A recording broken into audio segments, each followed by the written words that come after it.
Appreciate it. Let's go back inside the skybox here. We've got just a few seconds. I just want to remind you there are 6 states that have extended voting because there are so many people online. Those states are Georgia, Illinois. Sorry, so many people in line. The hashtag is stay in line. Georgia, Illinois, Alabama, North Carolina, Indiana, and Texas, all states that have extended their polling hours because there are so many people in line. The hashtag stay in line is trending right now. If you're watching us while you're in line, even if the polls have closed, you still have the right to vote. That's an important thing to know. Again, as George and the team resume their coverage, know this: every time they toss to a commercial break, we're going to swoop in and continue the coverage. For now, though, from the skybox, this is Dan Harris. Here's George.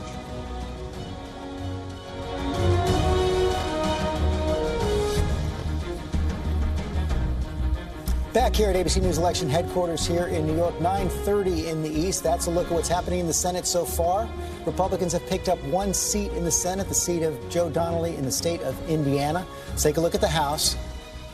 Democrats so far have picked up 2 seats in the House. They need 23 to take control. It's coming in slowly for the Democrats, not as quickly as they had hoped. We do have some more House races coming in. We don't, not to project, we want to show you what's happening right there. They're in the state of Florida, District 26. Debbie Mercosio-Powell is up against the incumbent Republican, Congressman Carlos Curbelo. He's seeking a 3rd term. Donna Brazil, this is one Democrats have high hopes for. Look, Democrats put a lot of resources in this race. The night is still young, George, and while many people believe that Democrats can overcome the hurdles of gerrymandering, many of these seats are very difficult to win. They should be called reserve seats because they're so red.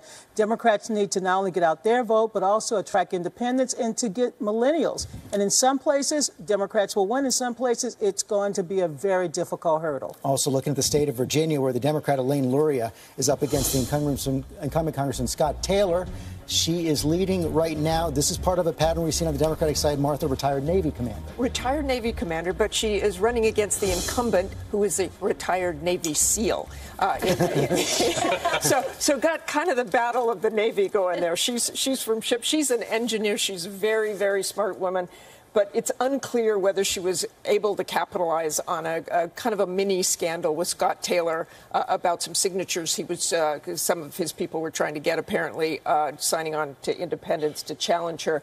One fun fact about this: Luria voted for Taylor in the primary and the general election in 2016. She's running against him now. She's doing fairly well. Trump, of course, in this district won by a very slim margin, but a big, big military community. What a difference 2 years makes. Mary Bruce, this is a race the Democrats had identified they really thought they're going to win. Yeah, and so far, look, Democrats have not been seeing a lot of those races that they were looking for turning their way. But it is early. But that wave that they were expecting, you're not seeing that crest just yet. But keep in mind what states they're still keeping a close eye on. Pennsylvania, Virginia, New Jersey, a lot of those races that Democrats are closely watching, we still are waiting to hear. Waiting to hear that. We're also waiting to hear from the state of North Carolina, where Dan McCready, an Iraq war veteran and Democrat, is up against the Mark Harris, a Southern Baptist patch. You see, that is very close as well, Martha. This is another toss-up, but one Republicans felt they had a little bit of a better handle. They did. The district hasn't been represented by a Democrat in 55 years. Mark Harris, a Southern Baptist preacher. He's very leaning full into Trump. Dan McCready, the Iraq war veteran, he touts his Christian roots, saying he was baptized while in Iraq. With water from the Euphrates River. Waiting for New Jersey to come in, one of the key races there in the state of New Jersey. Andy Kim, the Democrat, up against the incumbent Republican Tom MacArthur. He's seeking a 3rd term. MacArthur leading right now, a lot of vote yet to come in.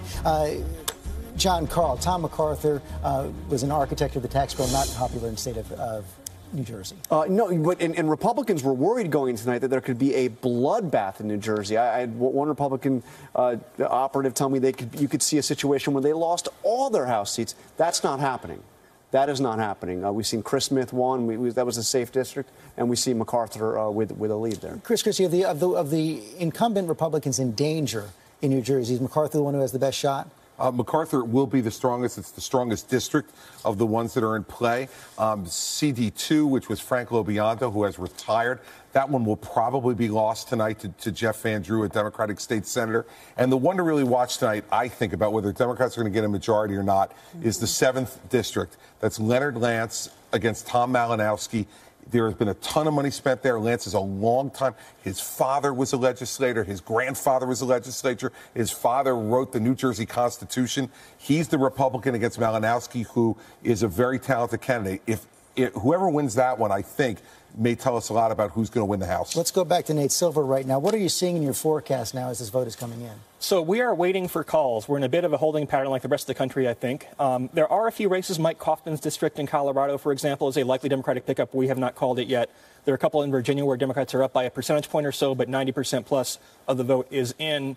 I don't know if you can pull up the graphic. We do show a graphic that shows the range of uncertainty in the outlook. So you've gone from 30-something Democratic pickups to 20-something, but there is still a big range. It is ultimately about calling seats and picking up seats. There are going to be some called, I would think, in the next half hour or so. But it's going to be a long night. It's going to be a long, but just as we compare to where we were at the beginning of the night, are you now, from what we've seen come in so far, even though a lot has not come in, I think coming into the night, you saw the average Democratic pickup was, what, 38? 36 seats, 36 seats. Yeah.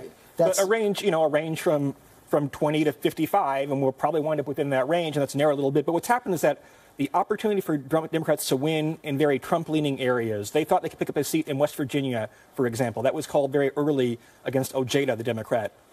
If you ask me to bet, and our model does make bets, it would say more likely than not they get there in the suburbs. They maybe get there a little bit out west. I mean, California is going to be a big part of the story. But the really big blue wave, where they win 45 seats, you have to go deep into Trump territory, and they haven't really won any of those races yet. Yeah, Tom, go to your board, because we can see it right there. You see all those red check marks on the board of the states that have come in early.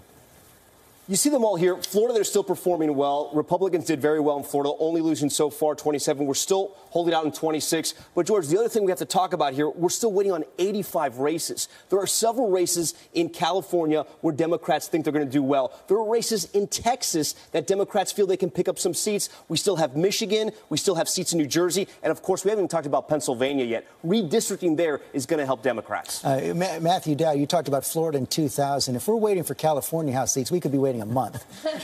Yeah, because it's a huge chunk of those are ballots by mail. They have to count them over days and days and days and days. If we get to California and the Democrats that are at 20 seats are net 19 seats, we could be here 10 days from now. Okay, for right now, let's take a look at the big state of Florida. Tom, let's pull up the Florida Senate race, because we're going to keep an eye on that all night long right now. Still close there in the state of Florida, the biggest prize of the night. George, this has gotten really, really interesting. So, Scott, look, we have all these people voting. We're at 3.8 million. And what's it come down to right now is about 60,000 votes an hour ago.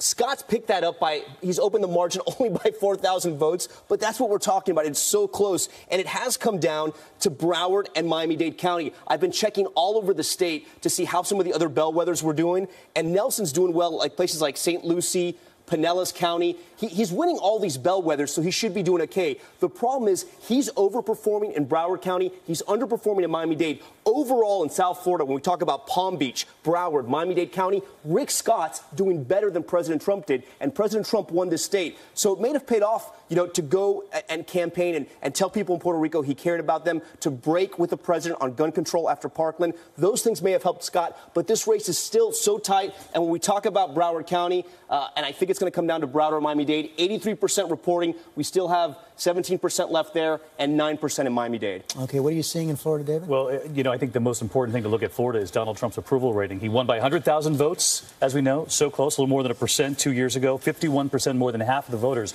who turned out in Florida say they approve of President Trump's job performance. But Rick Scott, as you know, was an early supporter of Donald Trump, and I was down there after the hurricane, and he took a break from campaigning, and he did not want to talk about the campaign. He wanted to make it clear that it was about the response, and Cecilia alluded to this earlier.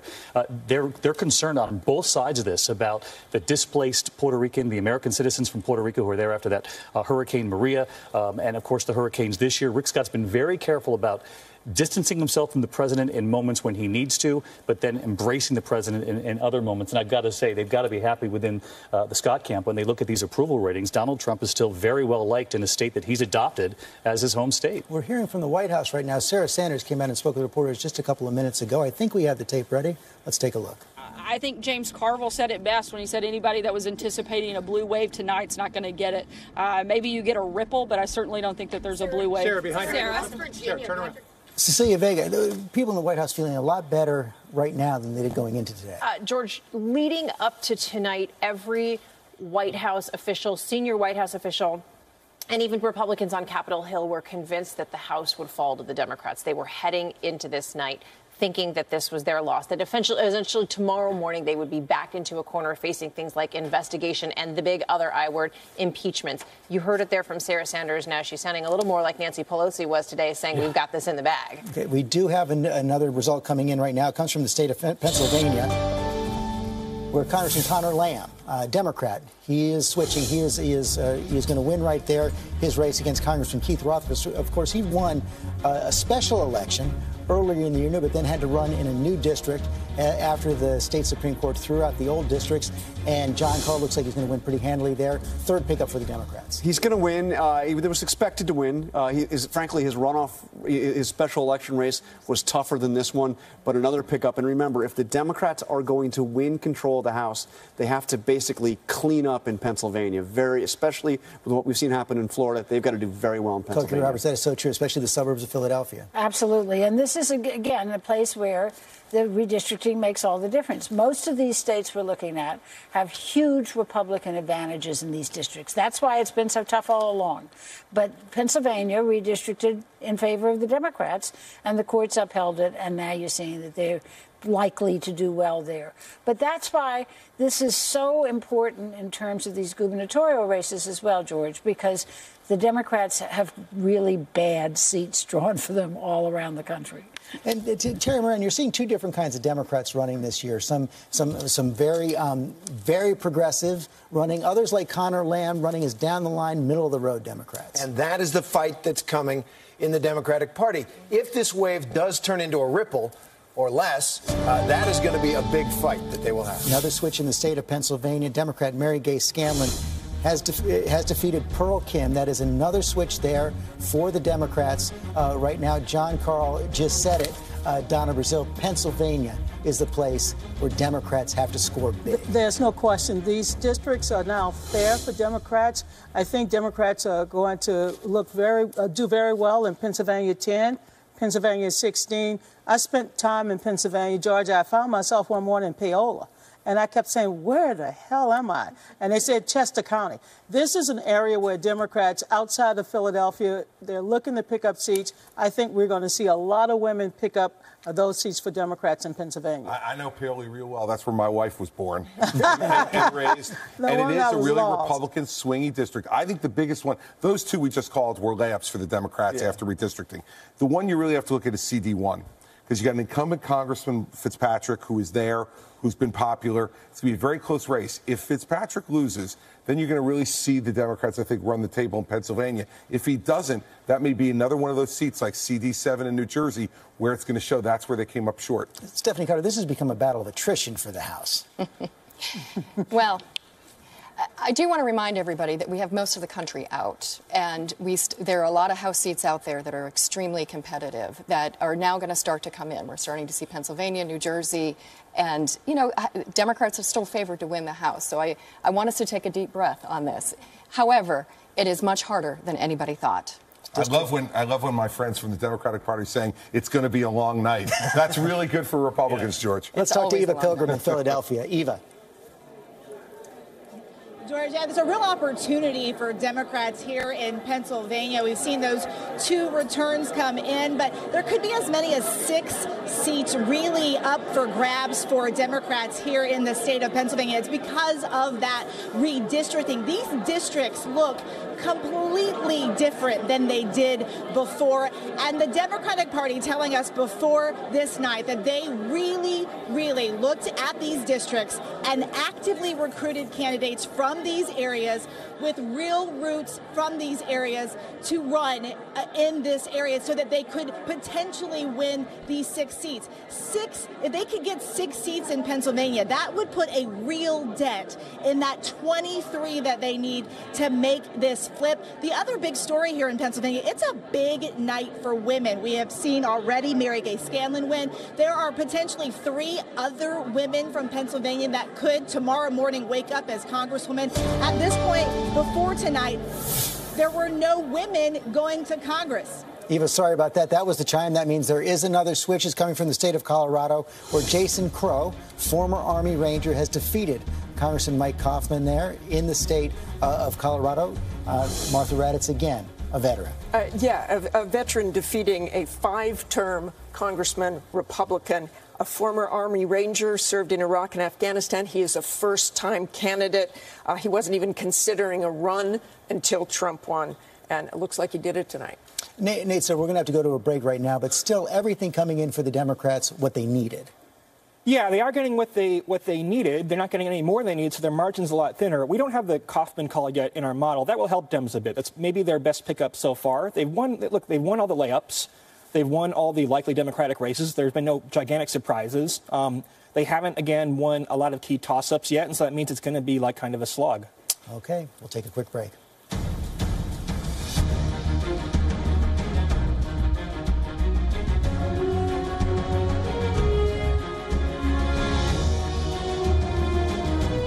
Hey guys, it's Dan Harris up in the Skybox. Continue our coverage on ABC News Live. As Nate Silver just said, this night is turning into something of a slog. Let's take a look at some of the latest numbers. Colorado governor, we can now make a projection. You heard the team talking about this. Jared Polis will be the next governor of Colorado. He is the first openly gay man to win a governor's seat. He's a 5-term congressman. He's also the first governor in a same-sex marriage. We're making another projection in the state of Pennsylvania. This one, as the former governor of New Jersey, Chris Christie, described, as a bit of a layup for Democrats, but Connor Lamb projected to win in what will be a switch. In other words, he's taking a seat from the Republicans. Moving on now, we have a look at where things stand in the battle for the Senate. Coming into tonight, this was an uphill battle for the Democrats because the map is very favorable to Republicans. Democrats need a net gain of 2 seats in order to regain control of the Senate. Thus far, it's the Republicans who have a net gain of 1. And one other board to look at here. Thus far, here's where things stand in the House of Representatives. The Democrats need to take 23 seats. At this point, it's a net gain of 5 seats. As Stephanie Cutter just said, the night is young, as Chris Christie shot back. However, when the Democrats are saying it's going to be a long night, that probably means it's going to be a good night for the Democrats. Though here is a really interesting race. This is a race that a lot of people have said could be a bellwether for how tonight is going to turn out overall. This is House District 7 in the state of Virginia. Abigail Spanberger is a former CIA agent, and she's running against the incumbent Congressman Republican Dave Brat. Thus far, 97% of the precincts reporting incredibly close race, but Spanberger with a slight lead. So we're going to be keeping a very close eye on this one. Few seconds to go here. Let's just get it over to ABC's Kenneth Moton, who's looking at social media. Kenneth, what are you seeing? Just a few seconds. Dan, here. Stay in line, stay in line. We're seeing a number of tweets. Let me get right to the board here. Marco Rubio telling people, look, stay in line. Only 2 hours left to vote in most of Florida. We've been talking about Miami-Dade area on our main broadcast there, and so they know it. Ava DuVernay, the celebrity, still chiming in, telling people not only vote, but hashtag stay in line. So a big movement there on social media, Dan. Kenneth Moton, thank you. We've got a few seconds to go. I just want to remind you as we head back downstairs to George and the rest of the team that when they say, hey, we're going to take a break, that doesn't mean here on ABC News Live we're taking a break. We're going to continue our coverage from up here in the Skybox. For now, I'm Dan Harris. Here's George. Back now at ABC News headquarters here in New York, midterm elections 2018. What you're looking at right there is what we're seeing in the House so far tonight. So far, Democrats have picked up 5 seats in the House. They need 23 to take control. Let's look at the Senate. So far, the Republicans have extended their majority in the Senate. They picked up that seat of Joe Donnelly in the state of Indiana. They have extended their majority by 1, but a lot of vote yet to come in here in the midterm elections tonight. I want to take a look now at the Florida governor's race. Tom Llamas, why don't you go back to the board up there? This one is so close right now. The Senate race is close as well. What are we seeing here? So, George, the first thing that jumped out at me, we've been tracking both the Florida governor's race and the Florida Senate race, both very close. The difference right now between Andrew Gillum and Ron DeSantis is nearly 100,000 votes. Still very, very close, but that margin is larger than what's in the Democratic Senate race with Nelson. The conventional wisdom was that Gillum was going to excite the party. He was going to excite Democrats. He would actually lift Nelson. Right now, Nelson's doing slightly better than he is in the state. When you look at the state, Democrats are doing well where they need to be doing well. Like we said earlier, Gillum, like Nelson, he's overperforming in Broward, not doing as well in Miami-Dade, but they're still up there. And the big question remains, what happens in Broward and Miami-Dade County? I still believe this race is going to come down. Both the Senate race and the governor's race is going to come down to South Florida, both Broward and Miami-Dade. And also, George, you got to remember, there's another House race we're watching, Florida 26, Representative Carlos Curbelo. The one thing all these races have in common, Hillary Clinton won in these districts, and that's why we're watching them so closely. Keep an eye on that. We have another result in the governor's, and that is the state of Colorado, where Congressman Jared Polis has defeated Walker Stapleton there in the state of Colorado. Jared Polis becoming the first governor of the United States who is actually in a same-sex marriage. Stephanie Cutter, we're seeing a very diverse array of candidates on the Democratic side. We are. And I think that's a good thing for the party, a good thing for the country. Jared Polis ran a great race in Colorado. That was a race really defined by local issues that matter to the people of Colorado. It's an important pickup, and it's an important race for us to have. I think Walker Stapleton, the Republican that ran in that race, never really caught on. It became an issue that he wasn't born in Colorado. It was a very localized race, and it's a great win. And of course, Colorado always an important state in presidential elections. Absolutely. As well. Let's dive into the House a little bit more right now. I want to look at the raw vote coming in from the state of Pennsylvania. There you see Chrissy Houlihan running in District 6 up against Greg McCauley.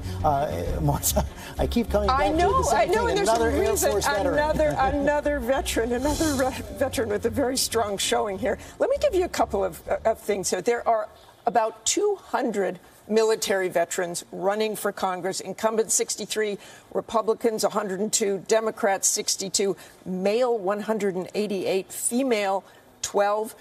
Chrissy Houlihan is one of those 12. Donna Brazile, you campaigned for her? I went to Paola. No. Paoli, not Paola. Okay. My mother-in-law will yell at me if I let that get wrong. Come on.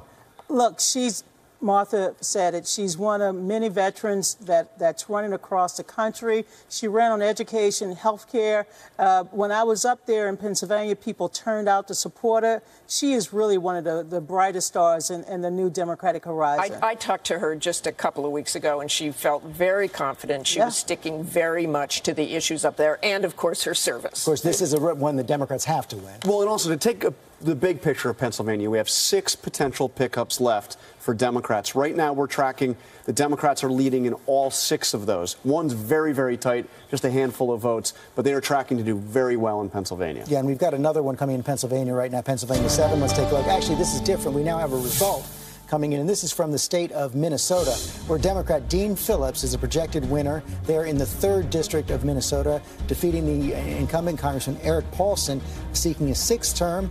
This is a Republican in a district won by Clinton, so another Clinton district coming back home, Cecilia Vega to the Democrats. And a Republican that kept his distance from Trump, and we were looking for potentially a lot of women defections in these suburbs there. This is the Twin Cities suburbs, a highly educated district with a long history of electing Republican moderates there. We were just going to pull up state of Pennsylvania. Let's go back to Pennsylvania right there, where you see Susan Wild up against Marty Norstein. The vote coming in there again. Wide lead so far, but we're not ready to project that. And then next door in the state of New Jersey, Mikey Sherrill, former Navy pilot, prosecutor, up against the state assemblyman Jay Weber. Mikey Sherrill, bright star, Chris Christie for the Democrats. That's my congressional district, George. Long held by Rodney Frelinghuysen, who retired. Mikey Sherrill raised more money, $7 million, than any congressional candidate in New Jersey history. I got 3 pieces of mail from her in the last 10 days. So that's how much money she had to spend. Unfortunately, no, George. It's persuadable. It didn't work, but she raised an enormous amount of money. Again, a veteran. And a former federal prosecutor. And you brought up Rodney Frelinghuysen. He's kind of really a dying breed. in the Northeast, moderate Republicans. It's unfortunate because Rodney represented that district for a long time. His father before that for many years. And Rodney was a guy who I think really just got tired of all the contentiousness in Washington. He was chairman of Appropriations Committee, and he retired as chairman of Appropriations. Part of the reason Democrats are in hunt because of so many retirements. We do have another switch right now. It's from the state of Kansas, red state of Kansas, where Sharice Davids has defeated incumbent Congressman Kevin Yoder, who is seeking a 5th term, a pickup for the Democrats in the state of Kansas. And Stephanie Cutter, actually, let me start out with Cecilia first. Again, just we talk about the range of diversity in the Democratic Party. What a story she is. Oh, completely. She is openly gay Native American, now making her the very first Native American woman in Congress. And I should say this comes at a time where President Trump is using this phrase repeatedly, Pocahontas. This was a Republican in a district that Clinton narrowly won. And Trump had tweeted for the Republican in there saying that he was strong on crime and borders. Democrats have picked up 7 seats. They need 23 to take control. We're going to take a break.